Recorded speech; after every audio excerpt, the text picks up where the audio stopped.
La granja Swift estaba a media hora en coche de Austin, Texas. Carla Swift, que más tarde se convertiría en Carla Evergreen, creció aquí, entre campos y pastos interminables. Desde niña, la rodearon los olores de la hierba recién cortada, la leche humeante y la madera calentada por el sol de un viejo granero. Cuando Carla tenía 10 años, sus padres murieron en un accidente de coche en la autopista cuando volvían de una feria agrícola en Dallas. Su abuelo, Ebenezer Swift, ya viudo, se hizo cargo de su nieta. Fue él quien le enseñó todo lo que sabía sobre la vida y el trabajo agrícola.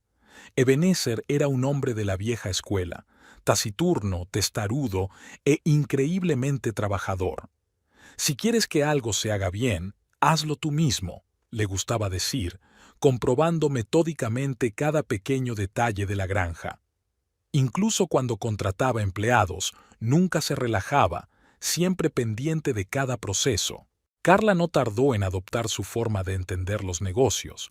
A los 15 años ya conocía los entresijos de la producción lechera, sabía arreglar casi cualquier maquinaria y podía saber de un vistazo si una vaca estaba sana. Los granjeros locales, que al principio se burlaban de la chica que hacía de anfitriona, con el tiempo empezaron a tratarla con respeto. La granja Swift era famosa por su leche. Su pequeño pero fuerte rebaño de vacas Holstein Friesian daba excelentes rendimientos lácteos.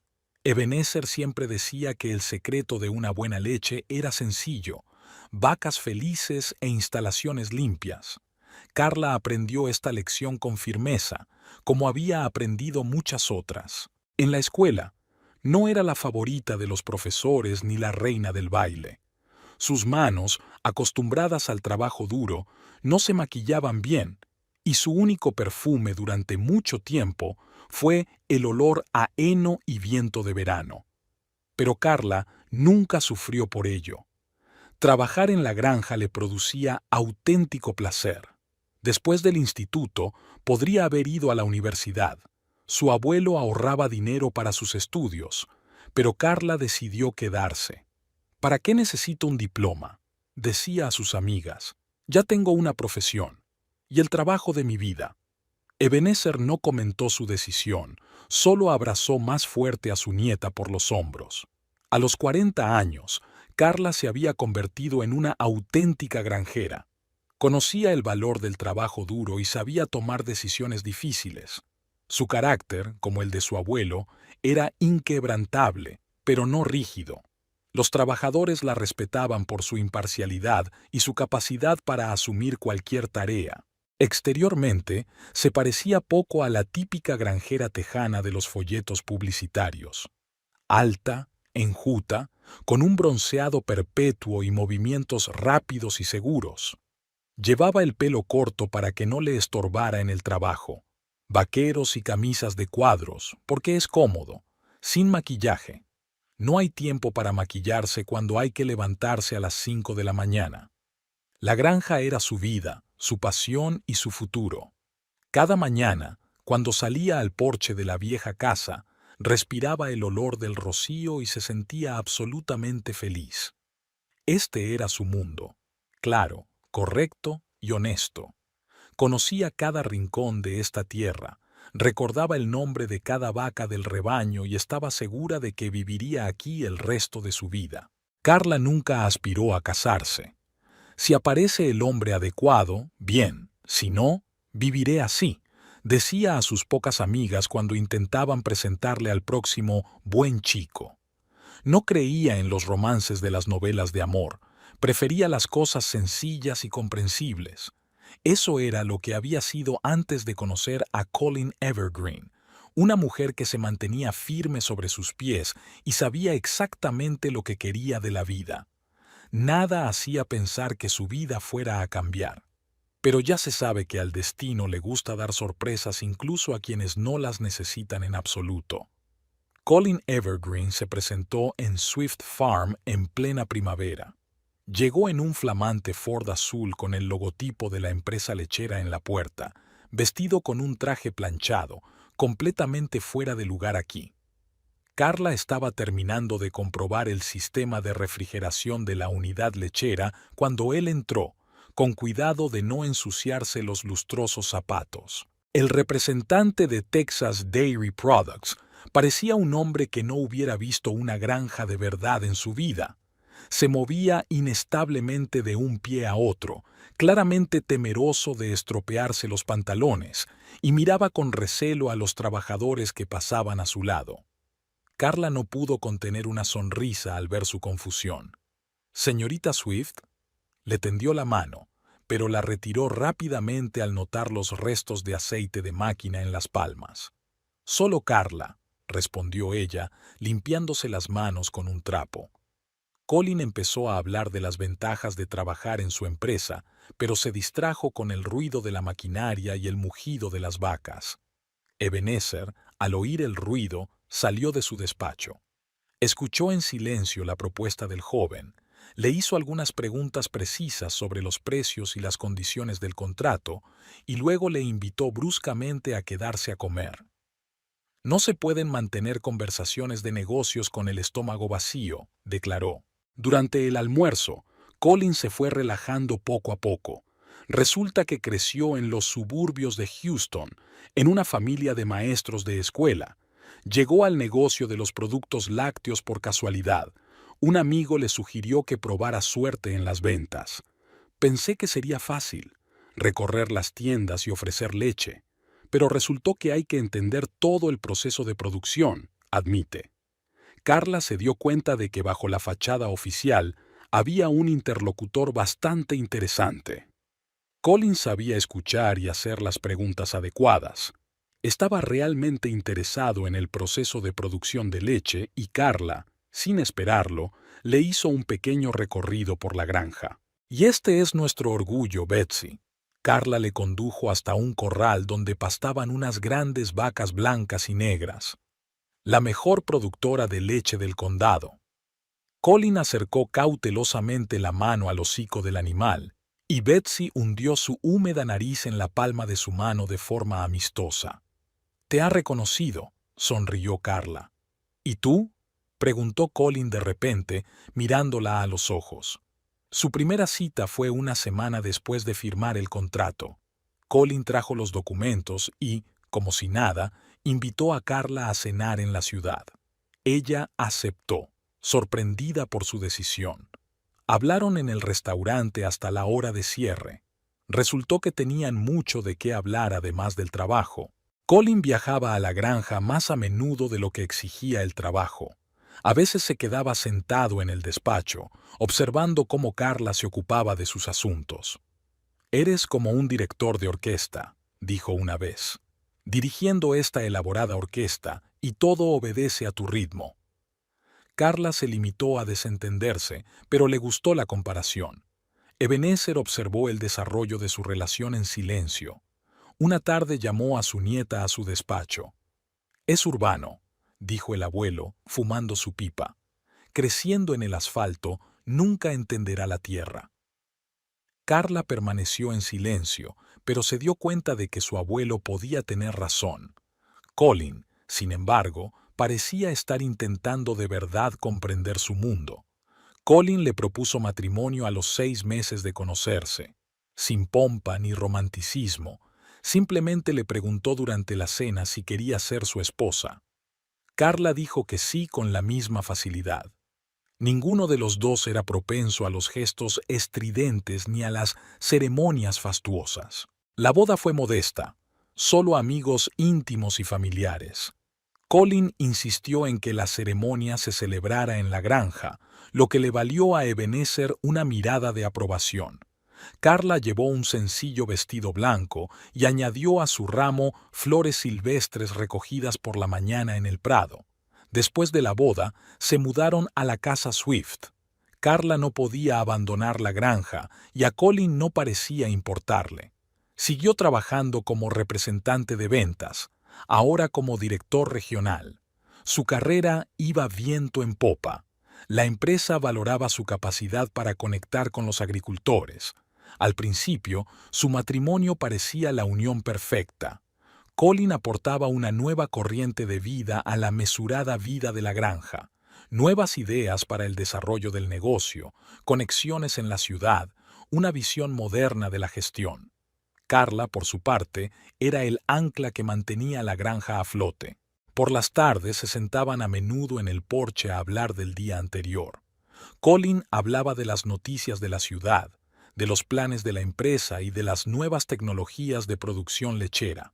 Carla compartía los éxitos de la granja, los problemas con la maquinaria, historias sobre los trabajadores y los animales. Ebenezer a veces se unía a ellos, dando caladas silenciosas a su pipa y, de vez en cuando, insertando un comentario acertado. Un año después de casarse, empezaron a hablar de ampliar la producción. Colin se ofreció a pedir un préstamo y modernizar el equipo, pero Ebenezer se opuso.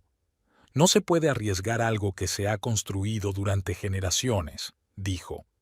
Carla se debatía entre su marido y su abuelo, dándose cuenta de la razón de ambos.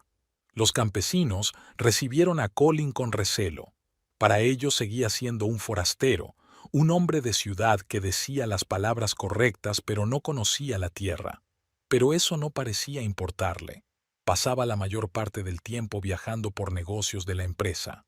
Al final de su segundo año de matrimonio, Carla empezó a notar que Colin se quedaba en la ciudad cada vez más a menudo. Sus historias sobre el trabajo eran cada vez más breves y su capacidad para conectar con los granjeros ya no parecía tan genuina. Pero ella lo achacaba al cansancio y a problemas laborales. Todos tenemos nuestras malas rachas. Ebenezer observaba todo esto con ansiedad. «Fíjate bien, niña», le dijo a su nieta, «el aire de la ciudad cambia a la gente». Pero Carla no quería escuchar. Estaba segura de que ella y Colin tenían algo más que un matrimonio de conveniencia, una causa común, planes comunes, un futuro común. La granja seguía viviendo su vida, medida y predecible. Las vacas daban leche, los trabajadores cumplían con sus obligaciones, la maquinaria se averiaba y era reparada. Carla estaba absorta en su trabajo, intentando no darse cuenta de cómo su marido estaba cambiando poco a poco, o tal vez no estaba cambiando en absoluto, sino que se estaba convirtiendo en él mismo, despojándose de la máscara que una vez le había ayudado a ganarse el corazón de la casera de los Swift. Capítulo 3. Grietas. En los primeros años después de la boda, la vida en la granja Swift fluyó como si nada. Colin se esforzaba por formar parte de aquel mundo. El trabajo sucio no le era ajeno, era capaz de encontrar puntos en común con la maquinaria y no le asustaba el trabajo físico. Una noche, cuando su mejor vaca tuvo un parto difícil, pasó varias horas en el establo con Carla y el veterinario, ayudando a parir al ternero. Al día siguiente, acalambrado y privado de sueño, condujo hasta una importante reunión en la ciudad. Ebenezer, que al principio había desconfiado de su yerno, empezó a relajarse poco a poco. Le impresionó especialmente la forma en que Colin había reconstruido el motor de su Ford, él solo en el corral. Un hombre que sabe trabajar con las manos no puede estar completamente perdido, comentó el viejo después del incidente. Pero poco a poco, tan lentamente que nadie se dio cuenta al principio, algo empezó a cambiar. Tal vez fueran los frecuentes viajes de negocios. Colin viajaba cada vez más a las grandes ciudades por motivos de trabajo. Tal vez fuera el hecho de que su carrera estaba despegando y cada vez pasaba más tiempo en oficinas que en granjas. O puede que el entusiasmo inicial empezara a decaer, como suele ocurrir. En primer lugar, dejó de reparar él mismo el coche y lo llevó a un taller. «No tengo tiempo», le explicó a Carla. Luego empezó a faltar cada vez más a las cenas familiares y a salir hasta tarde por la ciudad. Sus historias sobre el trabajo eran cada vez más vagas, pero hablaba cada vez más de eventos sociales, nuevos restaurantes, la vida en la ciudad. Carla se dio cuenta de que su marido vestía diferente. Atrás habían quedado las camisas de cuadros y los vaqueros viejos, sustituidos por trajes caros y zapatos a la moda. Empezó a perfumarse. El sutil aroma francés parecía ajeno a los olores de la granja. Incluso su forma de hablar cambió. Nuevas palabras, un toque urbano, un ligero esnobismo hacia la vida en el campo. Una noche volvió especialmente tarde, oliendo a whisky caro. «Sabes», le dijo a Carla, «hoy he estado en una presentación en el Hilton. Había gente de Europa. Tendrías que haber visto cómo viven. Y aquí estamos, entre estiércol y heno». Carla guardó silencio, pero las palabras le dolieron. Colin aparecía cada vez menos en las dependencias, prefería pasar el tiempo en la oficina. Cuando se averiaba la maquinaria, ya no tenía prisa por ayudar en las reparaciones. Llamaba a mecánicos de fuera de la ciudad. «Nos lo podemos permitir», dice. «No se trata de dinero», replicaba Carla, pero él ya no sabía a qué se refería. En el 5.º año de matrimonio hubo sequía. La granja se las arreglaba. Los Swift siempre tenían pienso y un buen sistema de riego. Pero Colin empezó a hablar de vender parte de las tierras. «Es insostenible tener tantos pastos. Puedes invertir en valores, es más seguro». Ebenezer, al oír esta conversación, se limitó a negar con la cabeza. Carla notaba cómo su marido arrugaba la nariz al oler el ensilado, con qué remilgo se sacudía los zapatos al salir del establo, cómo se irritaba cuando los trabajadores acudían a él en busca de soluciones. Hablaba cada vez con más frecuencia de la necesidad de modernizar la granja, de hacerla más moderna. Había una nota de condescendencia en su voz cuando hablaba a sus socios de la ciudad sobre nuestro negocio familiar. Rara vez se sentaban juntos en el porche por las tardes. Colin prefería pasar el tiempo en su despacho, frente al ordenador, estudiando los informes bursátiles o manteniendo correspondencia con sus socios. Si Carla hablaba de la granja, él asentía distraído, pensando claramente en algo propio. Los trabajadores de la granja ya se habían dado cuenta del cambio. «El señor Evergreen se ha vuelto muy urbano», decían entre ellos. Colin ya no participaba en las comidas comunales, prefería comer solo o en la ciudad. Había dejado de estrechar la mano de los mecánicos y ganaderos y ahora se limitaba a un breve movimiento de cabeza. Ebenezer lo observaba con ansiedad. Su aprobación inicial había sido sustituida por recelo. «No se puede confiar en un hombre que se avergüenza del trabajo honrado», le dijo una vez a su nieta. Carla defendía a su marido, hablando de estrés y fatiga, pero en el fondo sabía que su abuelo tenía razón. Colin empezó a hablar cada vez más de mudarse a la ciudad. «Podrías contratar a un administrador de fincas», le dijo a Carla. «No tienes que ocuparte de todo esto tú sola». Ella no podía explicarle que la granja no era solo un negocio, era una forma de vida, una parte de sí misma. Él ya no entendía esas cosas. Sus fines de semana juntos se hicieron cada vez más raros. Colin encontraba razones para quedarse en la ciudad, hablaba de reuniones importantes, de la necesidad de mantener contactos comerciales. Cuando venía a la granja, pasaba la mayor parte del tiempo en la casa, quejándose del polvo y el ruido de la maquinaria. Su armario estaba lleno de grandes marcas. Ahora prefería los restaurantes caros a los restaurantes sencillos, y las conversaciones sobre el ganado y la producción de leche se sustituían cada vez más por discusiones sobre los precios de las acciones y las nuevas oportunidades de negocio. La granja parecía haberse convertido en una desafortunada necesidad, un recuerdo de un pasado que intentaba dejar atrás. Un día, durante una cena familiar, empezó a hablar de su reciente viaje a París. «Eso sí que es vivir de verdad», dijo entusiasmado. «Cultura, arte, buena comida, no este perpetuo cavar en la tierra». Ebenezer se levantó silenciosamente de la mesa y se marchó. Carla miró a su marido y no reconoció en aquel hombre señorial y engreído al Colin del que una vez se había enamorado. En su ausencia, fue como si la granja suspirara de alivio. Los trabajadores ya no se esforzaban por cumplir sus nuevas poemas. Carla podía dedicarse a sus asuntos sin tener que escuchar constantes sugerencias sobre reestructuración y optimización. Incluso las vacas parecían estar más tranquilas cuando el dueño no estaba. Barbara Jean apareció en Austin en primavera, cuando la ciudad florecía. Había venido en el marco de un programa de intercambio cultural, supuestamente para estudiar la experiencia estadounidense en la organización de mercados agrícolas.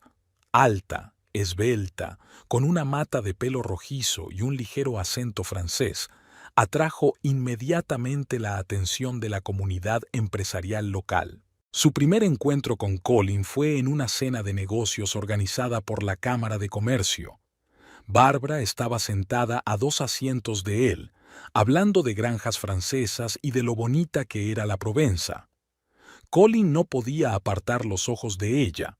Parecía la personificación de la vida con la que había empezado a soñar últimamente. Barbara hablaba de su familia, de la bodega cerca de Burdeos, del pequeño castillo rodeado de viñedos, de cenas y reuniones sociales. En sus historias, incluso el trabajo en la granja parecía diferente, más elegante, de alguna manera. En nuestro caso, se llama agroturismo, dijo, estirando las palabras de forma perfecta. La gente paga mucho dinero para ver cómo se hace el vino. Después de cenar, Colin se ofreció a llevarla al hotel. Por el camino, hablaron de la diferencia entre el enfoque europeo y el americano de la agricultura. Barbara habló con condescendencia de las granjas de Texas. Demasiado rudimentarias, demasiado primitivas. Colin asintió con la cabeza. Al día siguiente se encontró con ella, por casualidad, en una cafetería cercana a la oficina de la empresa lechera.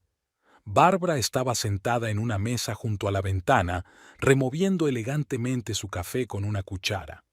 Su blusa de seda y sus pendientes de perlas parecían inapropiadamente lujosos para un simple café, pero eso fue lo que llamó la atención. Empezaron a verse en actos de negocios.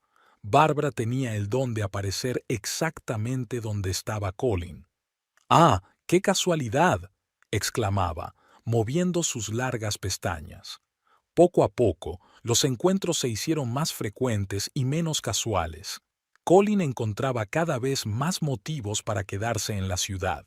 Barbara sabía escuchar, o al menos crear la ilusión de un oyente atento. Asentía con simpatía cuando Colin se quejaba de la vida en el campo, del olor a estiércol y de madrugar. «Monsieur Colin», le dijo, «se merece usted algo mejor. Un hombre tan refinado no debería vivir en los barrios bajos de Texas». En las conversaciones con ella, Colin se sorprendía a sí mismo embelleciendo cada vez más su papel en el negocio. En sus relatos, Swift Farm se convirtió en una gran empresa agroindustrial, y él mismo pasó a ser no solo un representante de ventas, sino director regional de desarrollo. Barbara parecía vivir en un mundo diferente, un mundo de restaurantes caros, exposiciones de moda y reuniones sociales. Podía pasarse horas hablando de boutiques parisinas, catas de vino y de lo maravillosa que era la vida en Europa. Sus historias hipnotizaban a Colin y le hacían olvidar la realidad. En las reuniones de negocios siempre aparecía con trajes nuevos de diseñadores famosos. «Ah, esto solo es un vestidito de Chanel», le decía despreocupada. Colin empezó a darse cuenta de lo provinciano que parecía su propio armario. Pronto adquirió varios trajes caros. A Barbara le gustaba hablar de cultura y arte, aunque sus conocimientos en estos campos eran más bien superficiales. Podía confundir a Monet y Manet, pero pronunciaba sus nombres con un acento tan encantador que no parecía importarle. Colin empezó a comprar álbumes de arte y entradas para la ópera. Intentaba hablar de forma diferente en su presencia, eligiendo palabras más refinadas, tratando de imitar un tono social. Barbara alentaba estos intentos, llamándole tan europeo. Le enseñó a sostener correctamente una copa de vino y a distinguir entre los distintos tipos de queso. «Ya ves», le dijo, «siempre has tenido ese aire sofisticado». Su piso en el centro de Austin estaba amueblado con un gusto que a Colin le parecía el colmo de la sofisticación. Muebles antiguos, imitaciones baratas en realidad, reproducciones impresionistas en las paredes, el sutil aroma del perfume francés. Todo ello creaba la ilusión de la vida con la que había empezado a soñar. Poco a poco, sus encuentros se hicieron más personales. Cenaban en restaurantes apartados, paseaban por calles tranquilas, hablaban del futuro. Bárbara pudo escuchar sus sueños y alimentarlos con sus fantasías sobre la vida en París.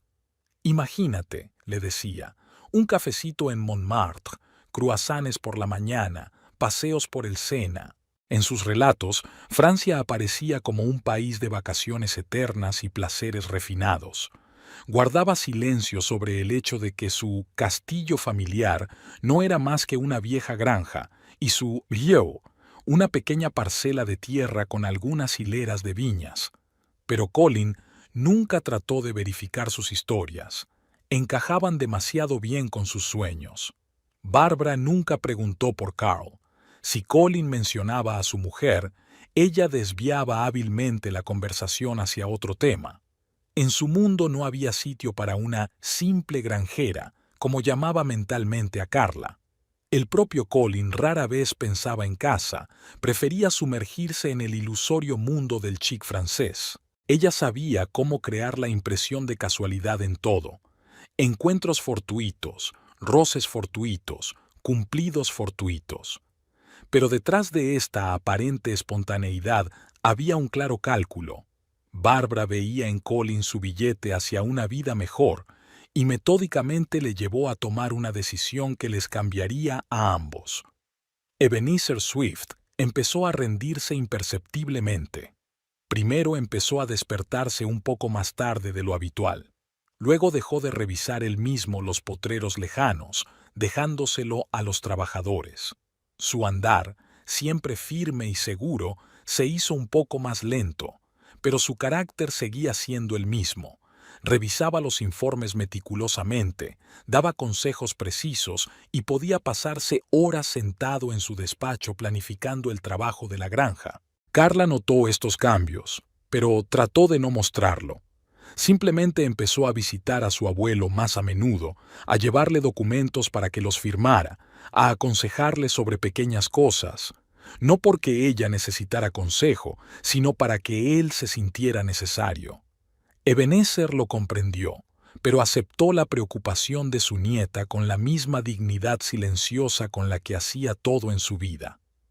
Era respetado por todos los jornaleros, desde el viejo Jim, que había trabajado aquí con los padres de Carla, hasta los jóvenes recién llegados a la granja. Cuando Ebenezer aparecía en el granero o en los fosos de ensilado, el trabajo parecía fluir más suavemente por sí mismo, no porque exigiera u ordenara, sino porque nadie quería defraudar al viejo. A sus 92 años, aún recordaba la historia de cada pedazo de tierra de la granja. Por aquí, decía señalando el prado del norte, tu bisabuelo hizo el primer surco, y allí, junto al arroyo, tu padre y yo cavamos el primer pozo. Para él, la granja era algo más que tierra y edificios. Era la historia familiar, impresa en cada piedra y cada árbol. Cuando cayó enfermo, fue de repente. Una mañana no salió a desayunar y cuando Carla fue a verle, lo encontró en la cama, pálido pero tranquilo. Supongo que me ha llegado la hora de descansar un poco, dijo con esa misma risita suya que se le notaba ligeramente. Carla llamó al médico, pero en el fondo ya lo sabía. Su abuelo estaba cansado de vivir. Nunca se quejaba del dolor, a pesar de que los médicos decían que debía de ser intenso. Seguía interesándose por los asuntos de la granja, me pedía que le llevara informes y rendimientos lecheros. Incluso en la cama era el mismo Ebenezer Swift, un hombre acostumbrado a tener el control. Los empleados venían a visitarle, de uno en uno, tímidos y arrastrando los pies junto a su cama. Encontró las palabras adecuadas para cada uno, dónde alabar, dónde regañar, dónde aconsejar. y todos se iban con la sensación de que el viejo amo seguía ocupándose de la granja, de que todo iba bien. Carla pasaba todo su tiempo libre con él. A veces se quedaban en silencio, no necesitaban palabras para entenderse. A veces el abuelo contaba historias del pasado, cómo sobrevivieron a la sequía de los años 60, cómo lucharon contra el banco que intentó quitarles las tierras, cómo se alegraron con el primer tractor. Sus relatos daban vida no solo a la historia de su familia, sino a la de la agricultura de Texas.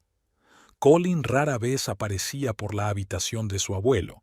Decía que estaba ocupado, que tenía reuniones importantes, pero Carla se daba cuenta de que se sentía incómodo cerca de un moribundo. Ebenezer no comentaba la ausencia de su yerno, solo a veces lanzaba una mirada atenta a su nieta, como si quisiera decir algo, pero se contuviera. Una semana antes de morir, llamó a Carla y le habló largo y tendido de la granja.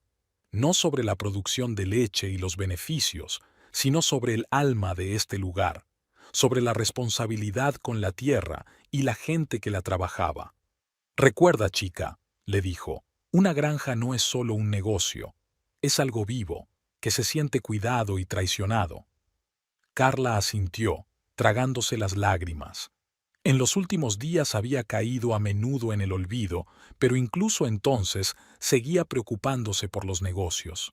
«Comprueba el Prado Sur», murmuró medio dormido. «La valla está débil allí». Carla lo comprobó. Efectivamente, los postes empezaban a pudrirse.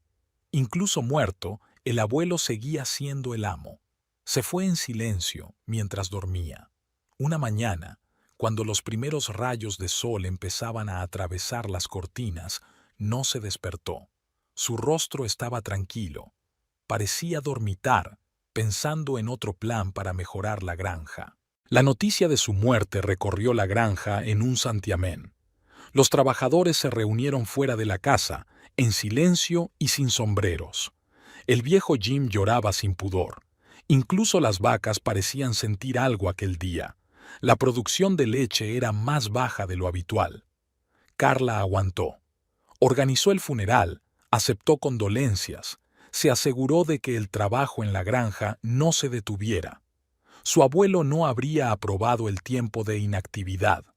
Solo por la noche, sola en su habitación, se permitió llorar, recordando todo lo que él le había enseñado.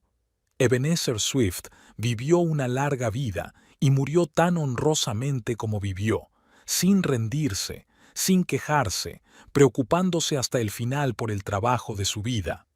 Dejó tras de sí no solo una granja sólida, sino el recuerdo de un hombre que nunca traicionó sus principios. Todo en su despacho permanecía como estaba. El viejo sillón de cuero, el escritorio desgastado, los libros de registro que llevaba con su propia mano. Carla no se atrevía a cambiar nada.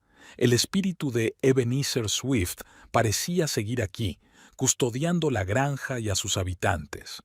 El día era claro y tranquilo, uno de esos días de otoño en los que el cielo parece especialmente alto y el aire hormiguea de clara pureza. La iglesia de San Miguel, la pequeña iglesia metodista donde Ebenezer había sido bautizado 80 años antes, apenas podía albergar a toda la gente que había venido a despedirse. Carla recibió a la gente en la entrada. Se mantenía erguida y serena con su vestido negro y encontraba las palabras adecuadas para cada uno. Los labradores venían en familias, las esposas con vestidos oscuros, los niños callados y desacostumbradamente aseados. El viejo Jim subió cojeando los escalones y la abrazó en silencio. Había más apoyo en su abrazo que en cualquier palabra de condolencia. Colin se mantuvo un poco apartado, como si actuara de anfitrión, pero Carla notó sus miradas impacientes al reloj. Su nuevo traje negro parecía poco apropiado para una iglesia rural. De vez en cuando miraba el teléfono, a pesar de que Carla había pedido a todos que lo silenciaran. Las primeras filas estaban ocupadas por campesinos y sus familias, una jerarquía tácita que todos entendían y aceptaban. Detrás se sentaban los granjeros vecinos, los empresarios locales, todos aquellos que conocían y respetaban a Ebenezer Swift. El sacerdote, el reverendo Anderson, comenzó el servicio. Su voz suave sonaba tranquila y segura. Llegó cuando el reverendo habló de la trayectoria vital de Ebenezer. El crujido de la pesada puerta de roble hizo que todos se giraran. Barbara Jean entró en la iglesia con un vestido de novia blanco de larga cola, un fino velo y un ramo de lirios blancos en las manos. Durante un segundo se hizo el silencio más absoluto. Luego se oyó un suspiro general en la iglesia, mezcla de indignación, conmoción e incredulidad. Como si no se hubiera dado cuenta de la reacción, Bárbara caminó por el pasillo central, haciendo sonar sus tacones sobre las viejas tablas del suelo. Su aspecto estaba calculado hasta el último detalle, desde su perfecto peinado hasta la leve sonrisa que dibujaban sus labios pintados. La señora Johnson, la esposa del mecánico jefe, lanzó un sonoro gemido y se persignó. Una de las mujeres maldijo en voz baja. El sonido resonó claramente bajo las bóvedas de la iglesia. Los niños miraron boquiabiertos a la Ilse hasta que sus madres los volvieron hacia el altar. Bárbara se acercó a la primera fila, donde estaba sentada Carla. «Qué pena lo de ese viejo», dijo con fingida compasión y un tenue acento francés.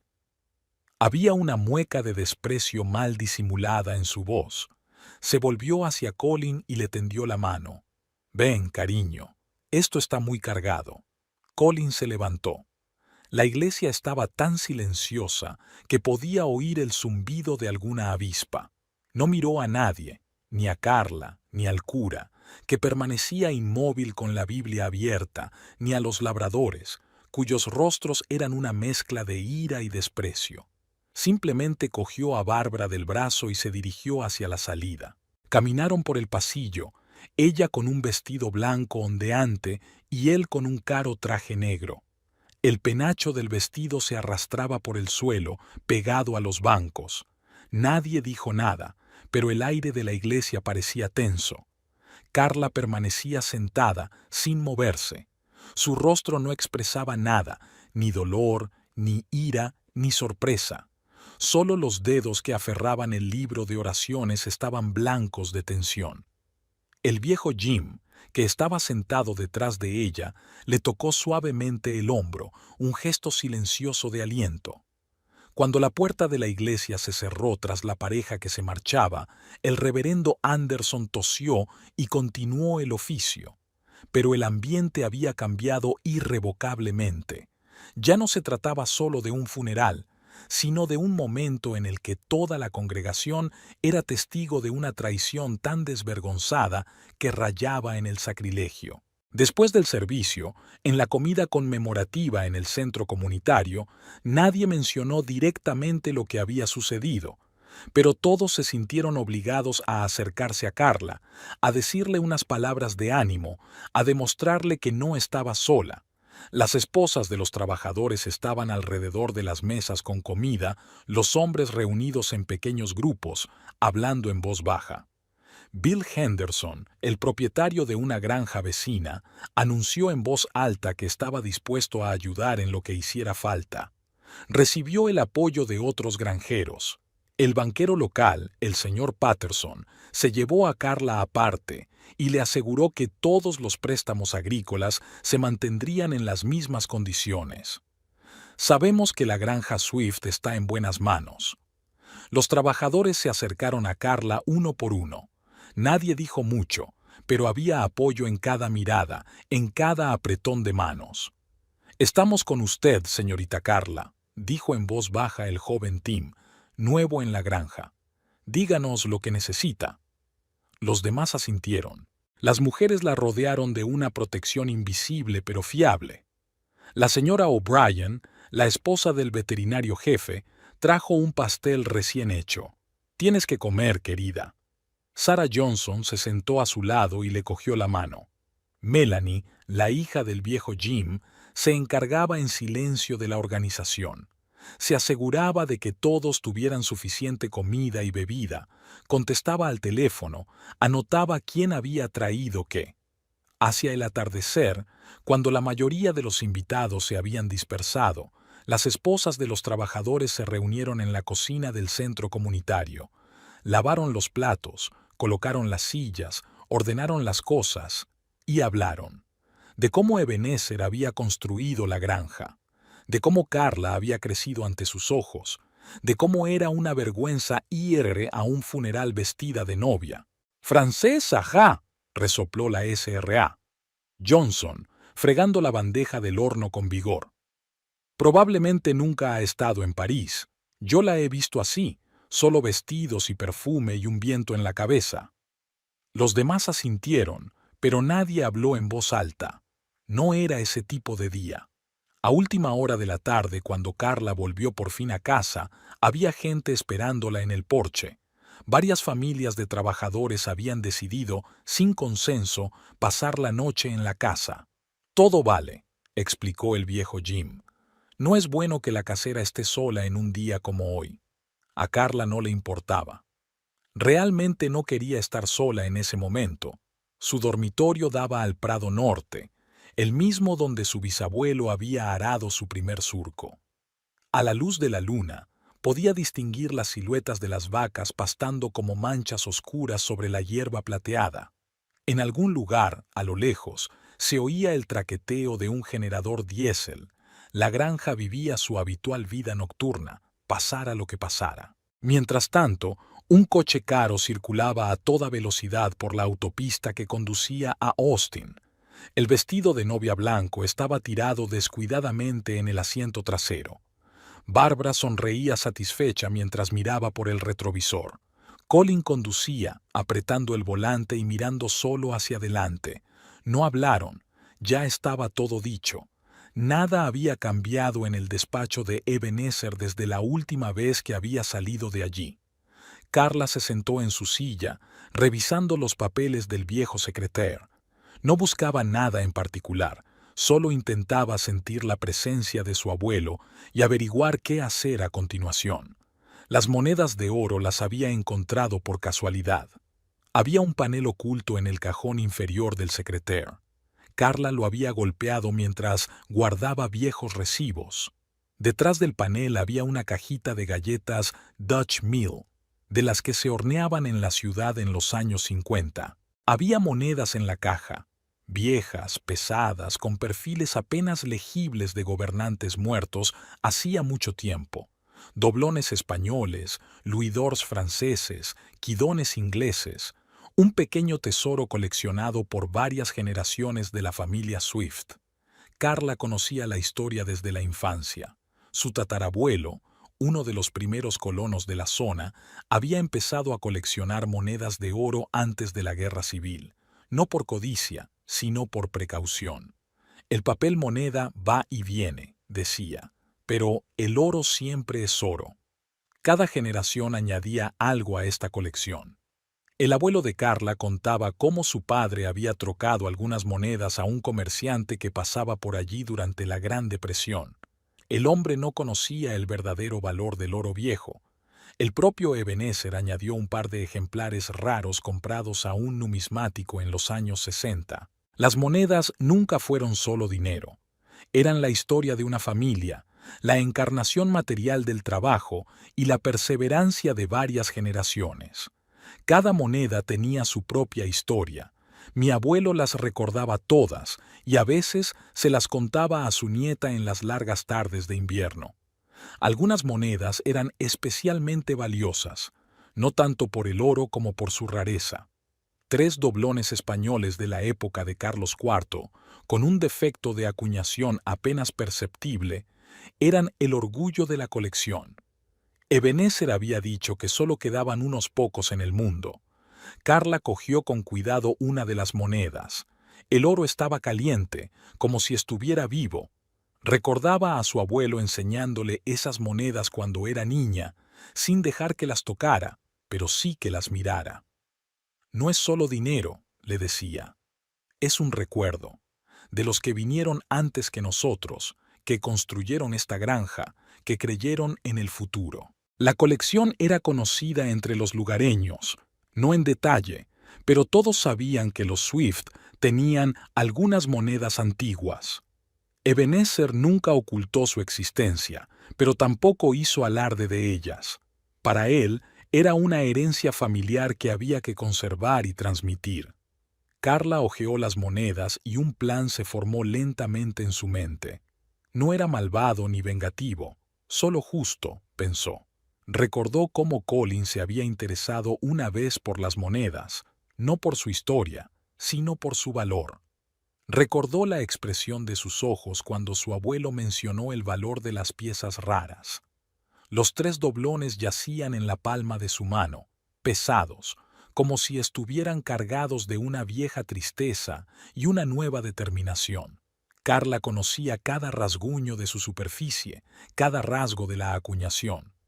Recordaba a su abuelo explicándole por qué estas monedas eran especialmente valiosas para los coleccionistas. Se levantó de la mesa y se acercó a la ventana. Más allá del cristal se extendía una granja, ahora su granja. En algún lugar de la ciudad, Colin y Barbara probablemente estaban haciendo planes para una nueva vida. Bueno, ella también podía hacer planes. Después de todo, era nieta de Ebenezer Swift, un hombre que nunca hacía nada a medias. Carla envolvió cuidadosamente las 3 monedas en suave gamuza.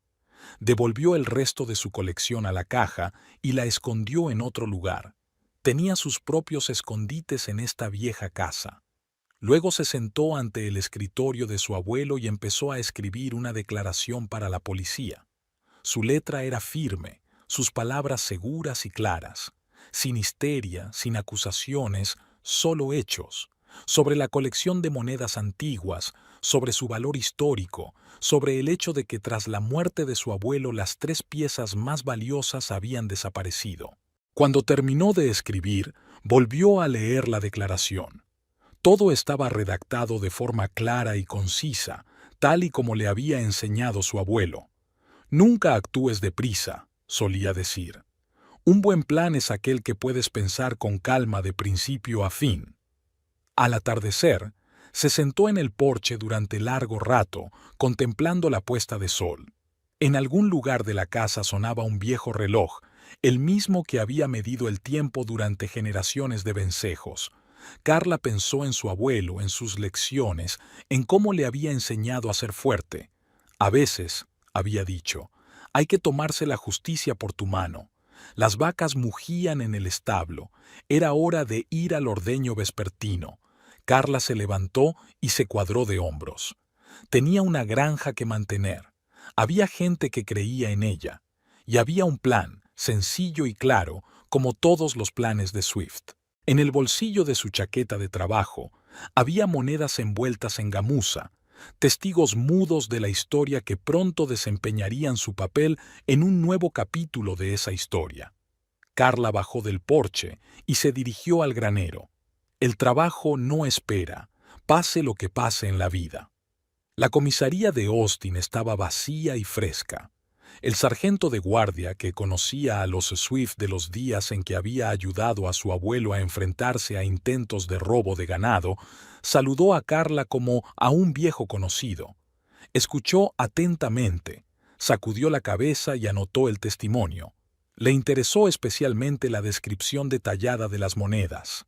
Carla recordaba cada rasgo de los doblones, cada marca dejada por el tiempo. ¿Así que dice que fueron estas 3 monedas las que desaparecieron? ¿Las más valiosas?, aclaró el sargento. Carla asintió. No estaba haciendo acusaciones directas, solo exponiendo los hechos, como le había enseñado su abuelo. La declaración fue perfecta. Nada de histeria, solo detalles y descripciones precisas. La estaban esperando en la granja. El viejo Jim le dijo que Colin había llamado y que venía a recoger sus cosas. Carla asintió. Sabía que iba a venir. Los empleados se miraron unos a otros. Nadie quería dejar sola a la casera en un momento así, pero todos se dieron cuenta de que no era buena idea imponerse. Colin apareció después de comer. Su nuevo Lexus parecía extraño entre las polvorientas camionetas de los empleados. Bajó del coche con un traje caro, miró a su alrededor como si viera la granja por primera vez. Su forma de andar, la expresión de su rostro, mostraban la superioridad mal disimulada de un hombre que creía haber escapado del campo al gran mundo. Los trabajadores se volvieron desafiantes a su paso. El joven Tim escupió en el polvo, sin querer, por supuesto, justo cuando pasaba Colin. Bobby, el mecánico, rebuscaba en el tractor con exagerada atención, aunque todos sabían que la máquina estaba en perfecto estado. Colin fingió no darse cuenta de aquel desprecio silencioso. Se acercó al porche, saludó a Carla con la cabeza, como si fuera una conocida casual y no una mujer con la que había vivido durante años. «Cogeré mis cosas», dijo en un tono como si le estuviera haciendo un favor al llevárselas. Carla señaló en silencio sus maletas, que ya estaban hechas y de pie en el pasillo. No esperó a que él hiciera las maletas, sino que las guardó ella misma, ordenada y metódicamente. Colin empezó a revisar el contenido y parecía casi cómico. Un hombre con un traje caro revisando sus camisas y calcetines. Mientras Colin revisaba las maletas en el pasillo, Carla fingía estar ocupada con unos papeles en el escritorio.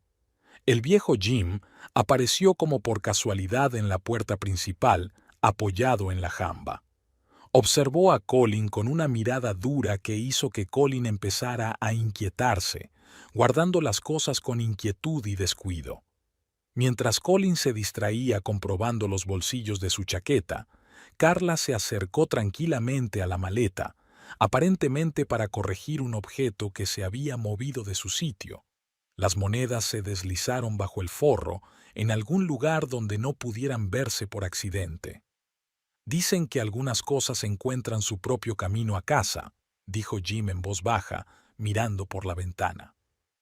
«Sobre todo las que pertenecen a la tierra», se hizo eco Carla, volviendo a la mesa. Se entendían sin palabras, como personas que habían vivido en la misma tierra durante muchos años. Media hora más tarde, Colin estaba terminando de empaquetar el maletero. Intentaba mostrarse confiado, pero el nerviosismo de sus movimientos y la inquietud con que comprobaba sus bolsillos y cerraba las cremalleras lo delataban. «Enviaré los papeles del divorcio a través de mi abogado», dijo al entrar en el coche. Carla permaneció en silencio. No tenía nada que decir a aquel desconocido con un traje caro. Jim escupió en el polvo, esta vez deliberadamente. El coche arrancó, levantando una nube de polvo. Colin ni siquiera miró por el retrovisor. Tenía prisa por marcharse, como si temiera que el pasado le alcanzara. Carla y Jim se quedaron en el porche, viendo cómo el Lexus desaparecía al doblar la esquina. «Va a haber tormenta», dijo Jim, olfateando el viento. «Sí», replicó Carla, «eso parece». No estaban hablando del tiempo, y ambos lo sabían. En algún lugar de la maleta, bajo el forro de cuero caro, 3 monedas antiguas iniciaban su viaje, hacia donde les esperaba la justicia. El despacho del abogado olía a café y a papel viejo. El señor Peterson, un abogado local que conocía a la familia Swift desde los tiempos del padre de Carla, colocó los papeles sobre el escritorio de caoba. Su ayudante se movía en silencio por el despacho, ordenando carpetas y archivando papeles. Colin había venido con su abogado de Austin, un joven con un traje caro que no dejaba de mirar el reloj. Bárbara esperaba en el coche. Su presencia en el despacho sería demasiado incluso para ella. Su influencia, sin embargo, se dejó sentir en cada cláusula de las demandas de Colin. Así pues, el señor Evergreen reclama una participación en el negocio, dijo el señor Peterson lentamente, eligiendo cuidadosamente sus palabras, como compensación por su tiempo y esfuerzo invertidos. El abogado de Austin asintió con la cabeza, golpeando un bolígrafo caro sobre la mesa. Carla escuchó en silencio. Sabía que Colin no tenía derechos sobre la granja. Todo el papeleo lo había hecho su abuelo para proteger la propiedad familiar. Ebenezer Swift había previsto muchas cosas, aunque difícilmente podría haber imaginado exactamente este giro de los acontecimientos. «Mi cliente está dispuesto a renunciar a cualquier reclamación sobre la propiedad adquirida conjuntamente», pronunció el señor Peterson. siempre que el señor Evergreen haga lo mismo. El abogado de Austin empezó a objetar, pero Colin accedió de repente. Tenía prisa por terminar con las formalidades. Los billetes a Francia ya estaban comprados. Al otro lado de la ventana del bufete, la pequeña ciudad bullía. Pasaban los camiones de pienso, las camionetas de los granjeros y los coches de los lugareños.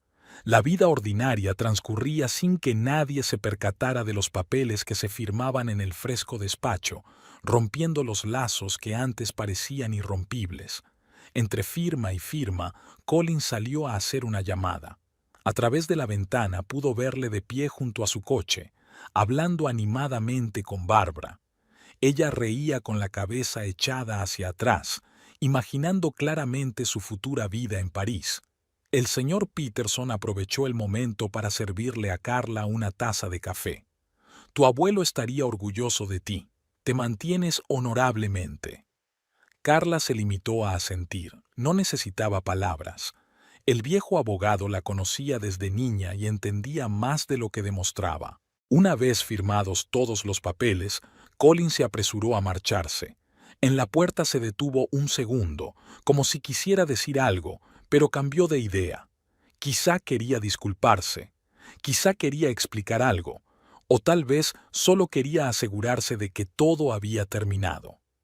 Esa misma noche, la comidilla de la ciudad era que Colin y Bárbara habían comprado billetes para París. En una pequeña agencia de viajes de la calle principal, Bárbara discutía en voz alta con el agente sobre hoteles y restaurantes, nombrando nombres franceses con un acento exagerado. Colin estaba a su lado, sonriendo como un hombre que por fin ha conseguido todo lo que quería. Estaban planeando un gran viaje, primero París y luego el sur de Francia, donde supuestamente vivía la familia de Bárbara. Bárbara les hablaba a todos del castillo familiar, de los viñedos y de las viejas tradiciones. Colin escuchaba estas historias con el entusiasmo de un hombre que nunca había estado en el extranjero y creía cada palabra. En el café del pueblo donde almorzaron, Bárbara entretuvo a Colin con historias de la vida que les esperaba. La camarera que les traía el café escuchaba retazos de conversación sobre boutiques de moda, sobre galerías de arte, sobre reuniones sociales. Colin absorbía ávidamente cada palabra, como si intentara olvidar cuanto antes su vida pasada. Habían reservado una habitación en un hotel caro de París. Bárbara había insistido en que fuera el Ritz. La primera impresión es muy importante, dijo mientras hojeaba los folletos. Colin no discutió. Había dejado de discutir con ella, confiando plenamente en su gusto y experiencia. Bárbara compraba ropa cara en las tiendas de Austin. No puedes presentarte en París vestido como un granjero de Texas. Colin pagaba obedientemente las facturas sin arrugar la nariz ante los precios. La tarjeta de crédito estaba al rojo vivo de compras. Trajes, camisas, zapatos. Bárbara lo elegía todo ella misma, moldeando a Colin hasta convertirlo en el hombre que quería a su lado. Hicieron grandes planes. Bárbara habló de las conexiones de su familia en el negocio del vino, de oportunidades de inversión, de perspectivas en el comercio internacional. Colin escuchaba, asentía y soñaba, con una vida sin olor a ensilado ni mugidos de vacas, donde no hay necesidad de levantarse antes del amanecer y juguetear con la maquinaria, donde todo es bello, refinado y respetable. En el bar del hotel, donde celebraron el final del proceso de divorcio, Bárbara habló de su mansión en los suburbios de Burdeos. Estaba tan absorta que empezó a confundir los detalles. Habló de 3 plantas, luego de 2, después recordó el inexistente invernadero. Pero Colin no se dio cuenta de estas incoherencias. Estaba demasiado absorto en el sueño de una nueva vida. Planeaban marcharse dentro de una semana. Bárbara insistió en volar en clase preferente. Hay que acostumbrarse a cierto nivel. Colin aceptó, aunque eso supusiera un importante agujero en sus ahorros. Confiaba, sin embargo, en que todo ese gasto se amortizaría cuando empezaran su nueva vida en Francia. En los últimos días antes de su partida, apenas habían estado en la pequeña ciudad cercana a la granja. Pasaron el tiempo en Austin, en restaurantes y tiendas caras. Barbara enseñaba a Colin la pronunciación correcta de las palabras francesas, le hablaba de etiqueta, de las normas de comportamiento en la alta sociedad. Él lo asimilaba todo al vuelo, intentando deshacerse rápidamente de cualquier rastro de su pasado granjero. Por las noches se sentaban en el bar de un hotel caro, bebían vino francés y hacían planes. Barbara hablaba de las recepciones que organizarían, de la gente con la que se relacionarían, de una vida llena de refinados placeres. Colin escuchaba, y sus ojos se iluminaban con ese brillo especial que tienen las personas que creen en un hermoso cuento de hadas. Barbara Jennings estaba de pie frente al espejo de su habitación de hotel, escrutando su reflejo.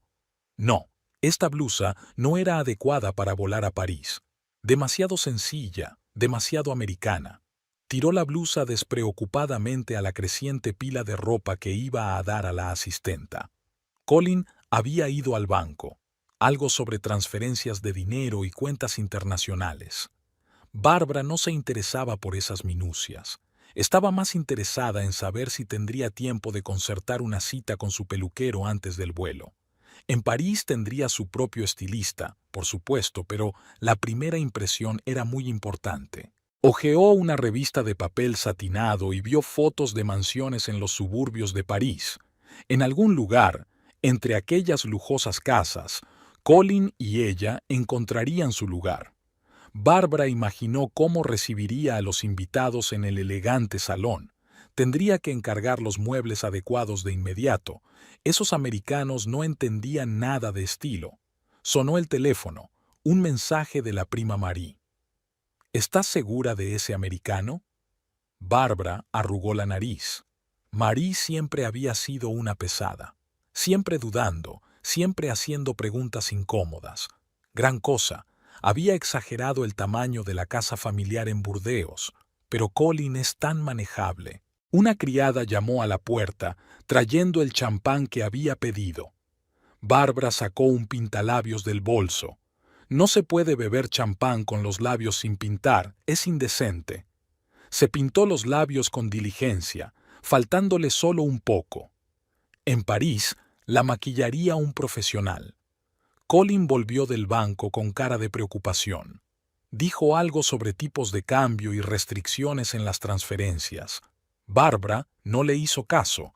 Estaba ocupada haciendo una lista de restaurantes que deberían visitar en la primera semana. En algún sitio había leído que en Maxim's había que reservar mesa con un mes de antelación. Tendría que acordarse de recordárselo a Colin. Las maletas se estaban llenando de ropa nueva. Barbara insistía en una revisión completa del guardarropa. «No puedes parecer un tejano en París», repetía mientras obligaba a Colin a probarse otro traje. Las dependientas la miraban con mal disimulado escepticismo cuando hablaba de la moda francesa, pero ¿qué más daba? En unos días estaría en París. Esa noche cenaron en el mejor restaurante de Austin. Barbara habló en voz alta de su finca familiar, confundiendo los detalles pero compensándolo con entusiasmo. El camarero trajo la carta de vinos, y ella se pasó un buen rato eligiendo vinos, pronunciando los nombres con tal acento que los franceses no habrían entendido ni una palabra. Por la noche, Barbara no podía dormir. Imaginaba cómo pasearían por los Campos Elíseos, se sentarían en los cafés de la calle, irían a las boutiques. Ya se veía a sí misma con un elegante vestido de alta costura y un perrito en brazos. Me pregunto qué raza es mejor elegir. Tendría que consultarlo con el conserje del Ritz. Por la mañana envió a Colin a comprar maletas nuevas. Las viejas no parecían lo bastante elegantes. Louis Vuitton o nada, dijo rotundamente. Se quedó en la habitación hojeando revistas e imaginando cómo decoraría su futura casa parisina. Tal vez deberían contratar a un diseñador, solo a un francés de verdad, claro. El pasaporte con el nuevo visado estaba en la mesilla de noche, y Barbara comprobaba periódicamente si seguía allí. A veces le parecía que todo aquello era un sueño, que estaba a punto de despertarse en su pequeño piso de las afueras de Lyon, donde había vivido toda su vida antes de venir a Estados Unidos. Pero no, era real. Billetes pagados, hotel reservado, maletas casi hechas. Estaba haciendo una lista de eventos sociales a los que tenían que asistir, exposiciones, estrenos, actos benéficos. Todo aquello sobre lo que había leído en las revistas de moda. El hecho de que no tuviera invitaciones no le preocupaba. Esas nimiedades siempre podían solucionarse. Lo importante era vestirse adecuadamente y comportarse con seguridad. Antes de acostarse, Bárbara sacó su vestido de novia, el mismo que había llevado en el funeral. La mancha de vino en el dobladillo estropeaba un poco la impresión, pero decidió que era señal de que tendría que comprar un vestido nuevo en París. Tal vez al mismísimo Dior.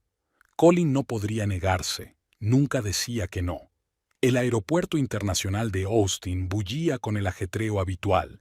Bárbara corretea entre las tiendas libres de impuestos, probándose gafas de sol y perfumes. Colin comprobaba metódicamente los documentos, pasaportes, billetes, impresiones de las reservas de hotel. Su equipaje ya había pasado por facturación. 6 flamantes maletas Louis Vuitton repletas de pertenencias y sueños de una nueva vida. ¿Señor Colin cree que sirven champán en el avión?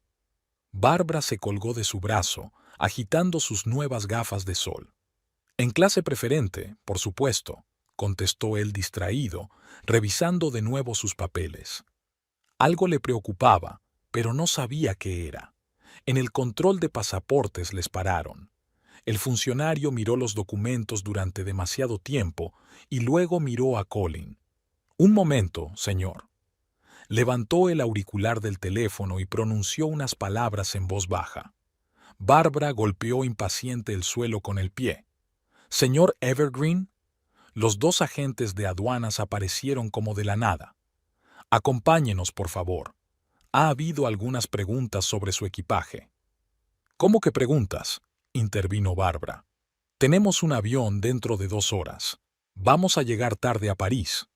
Los aduaneros les pidieron educada pero firmemente que les siguieran. El pequeño despacho olía a café y a mobiliario burocrático. Sobre la mesa estaban sus pasaportes y algunos documentos. El aduanero jefe, un hombre de pelo gris y rostro cansado, se sienta frente a ellos.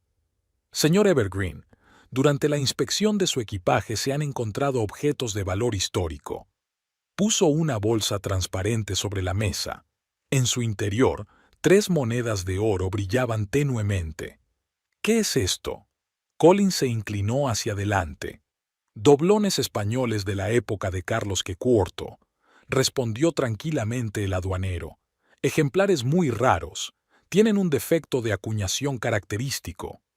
«¿Qué otras monedas?», chilló Bárbara. «Esto es un error. Solo estamos volando a París». «Tenemos un informe del robo de estas monedas». El aduanero sacó otro documento, así como un informe pericial sobre su valor histórico. Es delito exportar estos objetos sin un permiso especial. Colin guardó silencio. Se quedó mirando las monedas y recordó el día en que las recogió en la granja. Carla ajustando algo en su maleta. Jim apoyado en el marco de la puerta. Su extraña conversación sobre las cosas que encontraba en el camino a casa. «Esto es ridículo».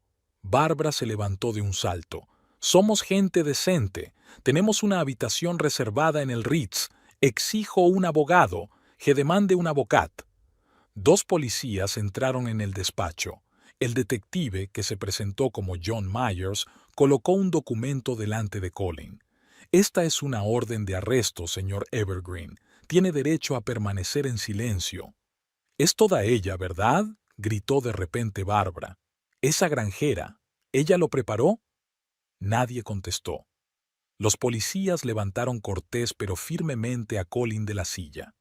Hacía frío en la comisaría. Bárbara estaba sentada en el pasillo, untándose las mejillas con rímel. Colin respondía a las preguntas del investigador mecánicamente como en un sueño. «¿Cuándo estuvo por última vez en la granja Swift?». Hace una semana, recogí algunas cosas. ¿Conocía la existencia de estas monedas? Sí, son parte de la colección familiar. ¿Intentaste robarlas? No, yo no sabía que estaban en mi equipaje. El perito de seguros llamado para tasar las monedas las miró detenidamente con lupa. Unos ejemplares impresionantes, murmuró. Solo hay unas pocas en el mundo. Su valor, ni siquiera puedo empezar a darle una cifra exacta. El abogado asignado a Colin revisaba los documentos del expediente. Todo estaba impecablemente organizado. El informe del robo, las pruebas forenses, el informe de las monedas encontradas en el equipaje. Ninguna pista para la defensa. Bárbara fue puesta en libertad unas horas más tarde. Ni siquiera miró a Colin, se levantó y se marchó, con los tacones repiqueteando en el suelo de baldosas. Llevaba billetes a París en el bolso, pero sabía que no iría a ninguna parte. Colin había sido trasladado a un centro de detención a la espera de que se presentaran cargos formales. La celda era pequeña e impersonal, ni una pizca del glamour parisino con el que había soñado aquella mañana. A última hora de la tarde, en la comisaría casi vacía, el detective Myers se sirvió un café y se sentó en el borde de la mesa del sargento Patterson, el mismo que había tomado declaración a Carla hacía una semana. «Sabes», dijo el sargento en voz baja, «el viejo Swift siempre decía que su nieta llegaría lejos». El detective solo tarareó en respuesta. «Trabajo limpio. El mosquito no afilará su nariz». Se quedaron un momento en silencio, mirando el expediente del caso. Ambos se dieron cuenta de que habían sido testigos de una venganza perfectamente planeada, pero no había forma de demostrarlo. ¿Y la necesitaban? El despacho de Ebenezer estaba intacto. Carla había trasladado sus papeles a la habitación contigua. A veces iba allí, se sentaba en el viejo sillón de cuero y respiraba el familiar olor a madera, tabaco y cuero. En esos momentos pensaba que su abuelo estaba a punto de entrar, a sentir y preguntar cómo iban las cosas. Siempre había mucho que hacer en la granja. Carla trabajaba igual que antes. Se levantaba antes del amanecer, revisaba los establos, controlaba la producción de leche y llevaba los registros. No había cambiado nada en sus métodos de gestión. Seguía haciendo lo que había aprendido a lo largo de los años. La señorita Carla es igual que el señor Swift, decían los trabajadores. Es igual, lo ve todo, lo sabe todo. La respetaban no porque fuera la jefa, sino porque realmente conocía todos los rincones de la granja, entendía todos los procesos, podía sustituir a cualquier trabajador si era necesario. Solo Pete Henderson, el nuevo mecánico, intentó una vez cuestionar su decisión de reparar el alimentador. ¿No sería más fácil comprar uno nuevo?, sugirió. Nosotros no hacemos eso, replicó Carla. Las máquinas hay que arreglarlas mientras se puedan arreglar. El viejo Jim, al oír esta conversación, se llevó a Pete aparte. Nadie supo de qué hablaron, pero Pete no volvió a cuestionar las decisiones de la casera. Al cabo de un mes, sin embargo, renunció. No encajaba, como decía Jim. Por las tardes, cuando terminaba el trabajo principal, Carla recorría la granja. Era la costumbre de su abuelo. La última ronda antes de irse a la cama. Comprobaba las cerraduras, echaba un vistazo a las vacas, escuchaba los sonidos nocturnos de la granja. A veces le parecía oír los pasos de su abuelo detrás de ella, pesados, seguros. Los trabajadores también echaban de menos al viejo. Se manifestaba en las cosas más pequeñas. Alguien se daba la vuelta al oír abrirse la puerta de la oficina. Alguien le guardaba un sitio en la mesa a la hora de comer. Jim seguía haciendo 2 tazas de café por la mañana, una vieja costumbre. Pero la vida seguía. Había que cuidar las vacas, trabajar la tierra y reparar la maquinaria. Carla se ocupaba de todo con la misma meticulosidad que su abuelo. No intentaba cambiar ni mejorar nada. La granja funcionaba como una máquina bien engrasada y su trabajo consistía en mantenerla en marcha. En las reuniones se sentaba a la cabecera de la mesa, el mismo lugar donde solía sentarse el abuelo. Hablaba en voz baja pero con fuerza. Sus decisiones no se discutían. Todos sabían que no las tomaba de la nada. Como me enseñó mi abuelo, decía a veces, y con eso bastaba. En el pueblo la respetaban. Cuando iba al banco o a ver a los proveedores, le hablaban de igual a igual, sin condescendencia ni indulgencia. Era Swift, la dueña de la granja, y eso lo decía todo. En el cumpleaños del abuelo, los trabajadores se reunieron en el comedor. No hubo discursos, solo buenas palabras para el anciano. Carla se sentó a la cabecera de la mesa, escuchó las suaves conversaciones, miró las caras conocidas. Conocía a cada una de esas personas, sus familias, sus historias, como las había conocido su abuelo. El señor Swift estaría orgulloso de ti, le había dicho Jim una vez. Carla se limitó a asentir, no necesitaba palabras, solo hacía lo que tenía que hacer, lo que su abuelo le había enseñado, lo que era correcto para esta tierra y esta gente. La granja vivía su vida, mesurada, correcta, comprensible. Todo el mundo aquí conocía su lugar y su negocio. Carla era el centro de este mundo, tranquila, segura, fiable, como su abuelo. No intentaba ser él, solo era ella misma, y eso, como solía decir Ebenezer, es lo más importante. El tribunal de circuito de Austin funcionaba como una máquina bien engrasada. El juicio de Colin Evergreen estaba programado para las 9 de la mañana. La sala se iba llenando poco a poco. Los lugareños no querían perderse semejante espectáculo. La historia del robo de monedas antiguas y la huida frustrada a París estaba en boca de todos. Bárbara estaba sentada en la última fila, envuelta en un pañuelo de seda y retratando diligentemente la indiferencia. Su manicura, antaño impecable, estaba mordida y su bolso de diseño había perdido lustre. Había pasado las últimas semanas en un motel barato a las afueras de la ciudad. El dinero se le esfumaba rápidamente y todos sus intentos de ponerse en contacto con sus OGKAOM en Francia habían resultado previsiblemente inútiles. Colin parecía perdido con su traje, antes caro pero ahora arrugado. 2 semanas en el centro de detención no habían sido en vano. Estaba demacrado, con ojeras. Su abogado, un joven de la Oficina de Asistencia Jurídica Gratuita, examinaba nerviosamente los papeles. El fiscal fue breve y preciso. Las monedas se encontraron en el equipaje del acusado. Un peritaje confirmó su valor histórico. El hecho del robo estaba documentado. El intento de exportar ilegalmente bienes culturales es evidente. Leyó los documentos con voz uniforme, mirando de vez en cuando al jurado. ¿Acusado Evergreen se declara culpable? La voz del juez retumbó en la silenciosa sala. Colin se levantó, apoyándose en la mesa. No sabía lo de las monedas. Su voz sonaba insegura. Eso no responde a la pregunta, observó el juez. No, señoría, no lo admito. Bárbara resopló tan fuerte que varias personas se volvieron. Desafiante, sacó un pintalabios en polvo y empezó a corregirse el maquillaje, pero las manos le temblaban visiblemente. Su testimonio había sido grabado durante la investigación. Juraba no saber nada de las monedas y era la primera vez que oía hablar de ellas. Los testigos se turnaron. Los funcionarios de aduanas describieron el procedimiento de inspección y descubrimiento de las monedas. El experto habló largo y tendido sobre el valor histórico de los doblones. El investigador leyó los informes de los interrogatorios. Todas las pruebas formaban un cuadro perfecto del delito. La defensa parecía patética. El único argumento era: mi cliente no sabía nada de las monedas, pero eso sonaba poco convincente incluso para el propio abogado defensor.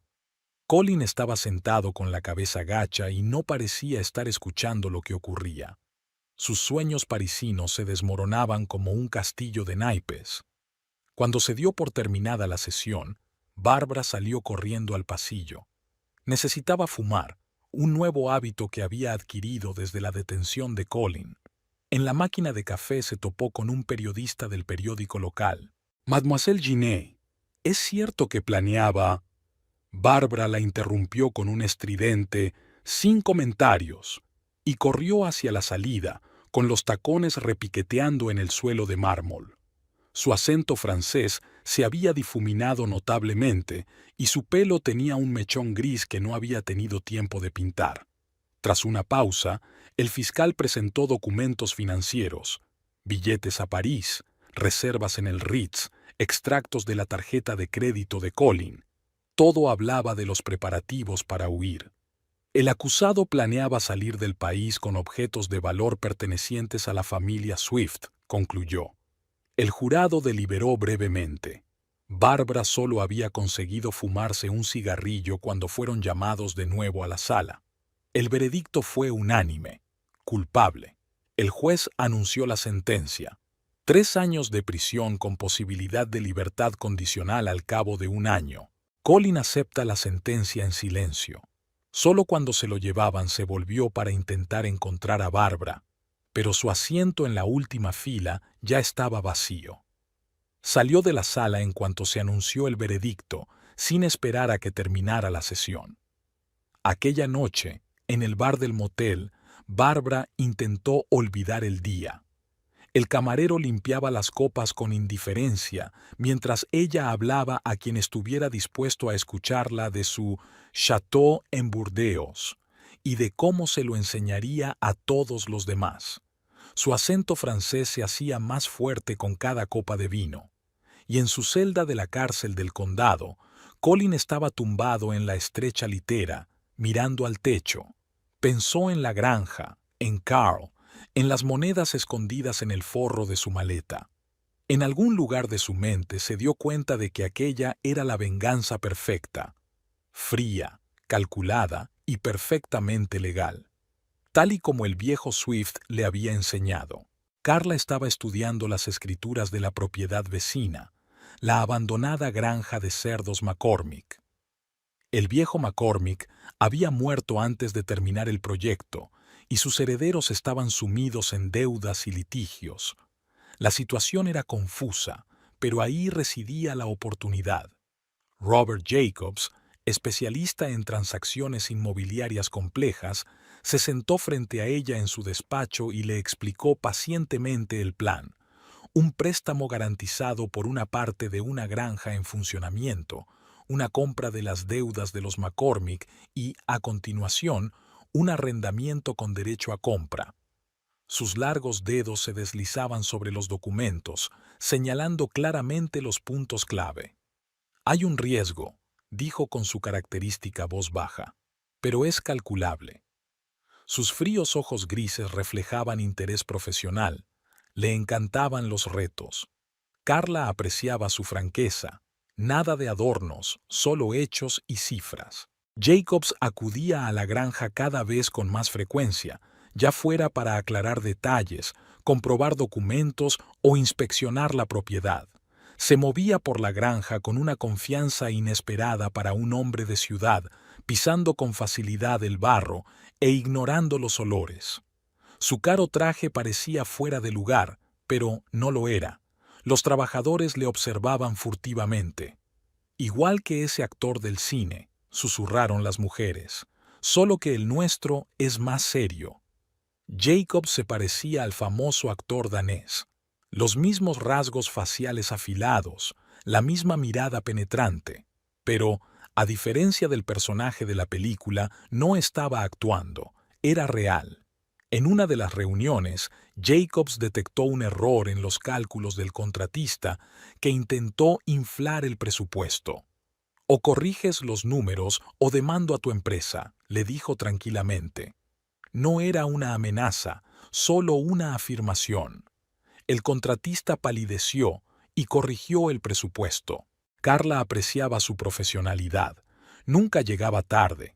Siempre estaba preparado y su documentación era impecable. Cuando hablaba de trabajo, sus ojos se iluminaban con un fuego especial. Le encantaban las combinaciones complejas, los acuerdos multipaso, las soluciones poco convencionales. Un día se quedó hasta tarde revisando otra serie de documentos. Carla preparó café. Ya sabía que él lo tomaba solo, sin azúcar. Estaban sentados en su despacho discutiendo los detalles del acuerdo cuando de repente él dejó de hablar y la miró largamente. El viejo Jim, que había captado la escena, sonrió entre dientes. Al día siguiente se acercó a Carla mientras comprobaba el funcionamiento del nuevo equipo de ordeño. «¿Sabes, chica?», le dijo, encendiendo su pipa, un hábito adquirido de su abuelo. «Ese abogado tuyo es el adecuado, no como otros».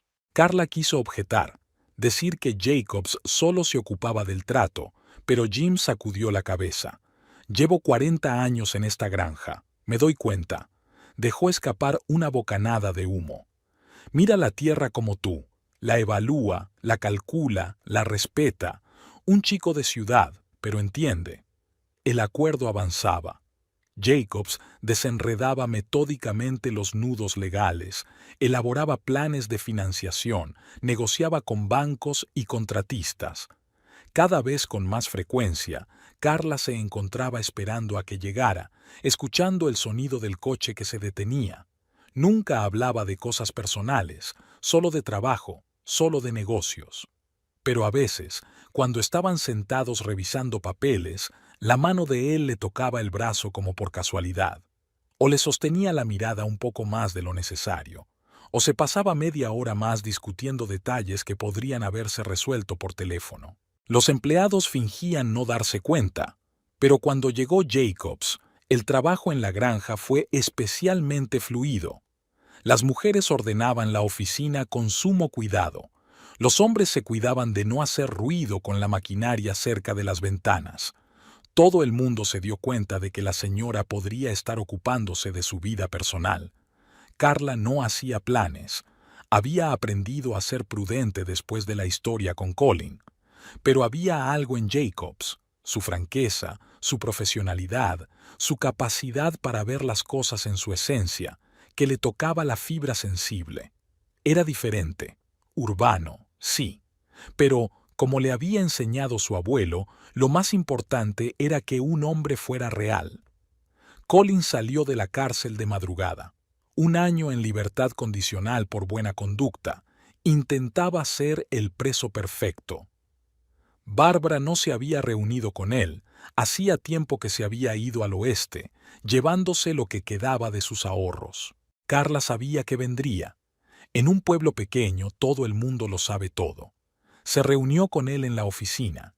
Parecía envejecido, descolorido, como si la cárcel se hubiera bebido todo el color de su aspecto, antes bien cuidado. Un traje barato, comprado en rebajas, le hacía parecer un vendedor ambulante de los que van de puerta en puerta con aspiradoras. «Tenía que venir», dijo, mirando a algún lado. «¿Por qué?», preguntó Carla en voz baja. «No lo sé. Quizá para disculparme, quizá para explicarme». «No hace falta», le cortó ella. «Ya se ha explicado y entendido todo». Se quedaron un momento en silencio.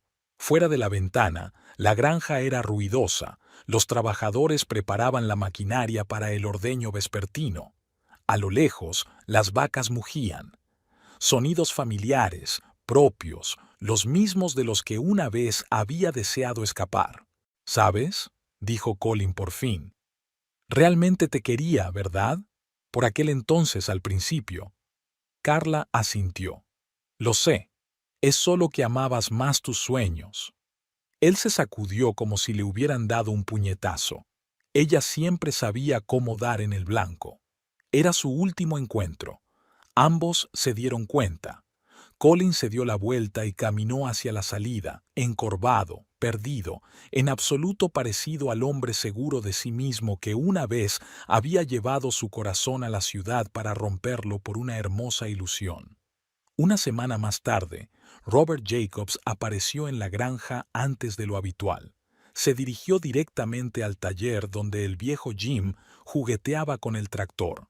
«Señor James», empezó formalmente, «me gustaría hablar con usted». Jim apartó la vista de su trabajo sorprendido. Jacobs, normalmente tan seguro de sí mismo, estaba claramente nervioso. Verá, continuó, eligiendo cuidadosamente sus palabras. Me gustaría pedirle su bendición, como el mayor de la familia. A Jim casi se le cae la llave inglesa. Este abogado de ciudad, con sus trajes perfectos y su fría confianza, ¿había venido a pedir la bendición de un viejo mecánico? Pero en los ojos de Jacobs se leía absoluta seriedad.